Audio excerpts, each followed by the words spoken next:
Welcome to another 88K model railroad video, and this is the software segment of the Scenic Ridge custom build. And what we're going to do is boot up JMRI, and we're going to look at how it interacts with the Scenic Ridge layout. Here we are at JMRI, and we're looking specifically at Panel Pro. Now, JMRI is the main program. It's similar to Adobe. So you have Adobe, and then you have Photoshop, then Illustrator, the InDesign, and you have a whole series of programs. And that's how JMRI is. So JMRI is the main system, and then it has its Panel Pro, Decoder Pro, Dispatcher Pro, Sound Pro, I think. And what we're in is the Panel Pro version. Now, what you see here is a CTC panel, and CTC stands for Centralized Traffic Control. And railroads have this. This is how they manage their railroads, and it's controlled remotely. And here you see that there's it's labeled here south bypass. This is that siding, south siding that's in the layout or on Scenic Ridge as you look at Scenic Ridge. This is the one close area closest to you. Here's City Junction. This is the three areas that go around the city.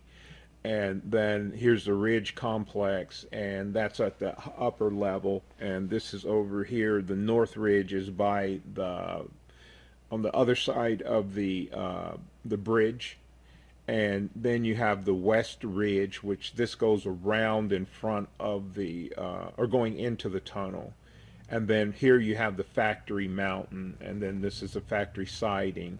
So this is that little area in front of where the West Ridge is called. And then you have the factory switch. Then here's the two tunnels that you have, the lower tunnel and upper tunnel. So um, the panel reflects what's on the layout. And although it's little sections, it's the important sections. So if we were to, let's pull up the train here, and I've got it sitting on the track, and it's not registering. So what I'm going to do is move the train, and then because it's sitting on North Ridge, I'm going to move the train forward, and then you're going to see that it moves into the right area. So here, let's, that way I know I've got the train and I'm controlling the train that I want. So then let's move it forward a little bit. And there you see now it's in West Ridge. And now it just left. You saw it flicker, and that's because it's updating that it just left out of North Ridge now. So bringing this aspect to the layout, it just opens up a whole it just opens up a whole new world. And to throw the switches, let's say for example here, this is the west switch here, which is the first switch. And you can also add signals here if you want, which then the signals lights would then pop up all along the layout. Now, one thing what I'm going to do is on the front side of the tunnels where the portals are, I'm going to put the switch or put the lights there. So there's going to be a signal light at the top of each one of the tunnels. So that way, if a train's inside the tunnel, it will go red, and then you know not to enter. And once again, these are the things that, like I said, it adds to the layout and makes it more interesting. So let's do the switch, and we're going to do the second switch here. The way the panel works, it's in odd numbers, and like this is the first, second, and third, and then this is the fourth one here, but it's in like position 23. So let's throw a switch. We're going to throw the east switch with this, which is the second switch.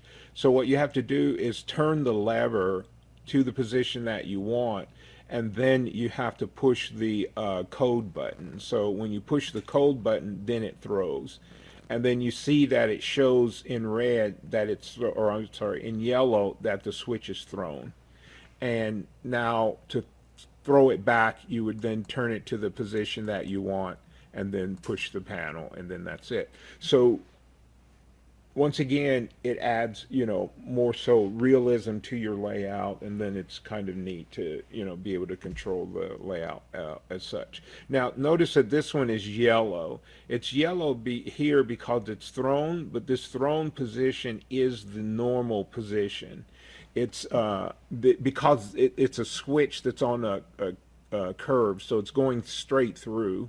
So the closed position would be straight through, typically straight through, but in this case, you don't want it to go into the siding. You want to want it to continue on the south bypass on the main line. So you'll see that this is yellow. So now let's do this. Let's switch it back here. So now you see it switched through, and now I'm going to come over here and I'm going to press the reset button. Now this reset button will then throw all of the switches to its correct position or normal position. So when you start up the layout, you'll hit this button here, and then what it'll do is it'll sweep through the layout, and it'll turn all the switches to its normal position, and then you can see here it went back to normal. And now it erased all of the detections, and now because the train is just sitting there, it's not moving, so the system doesn't know that something is there. So let's do this.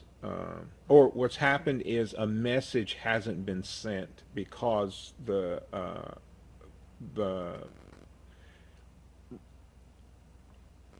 the message hasn't been sent because the sensor hasn't been triggered because the train is just sitting there. So let's make a movement, and we'll go from the west ridge, or no, let's go back to the north ridge. So we will put the train in reverse and then move it back, and then it should exit out of the west ridge and then enter into north ridge. So there, now it's in north ridge.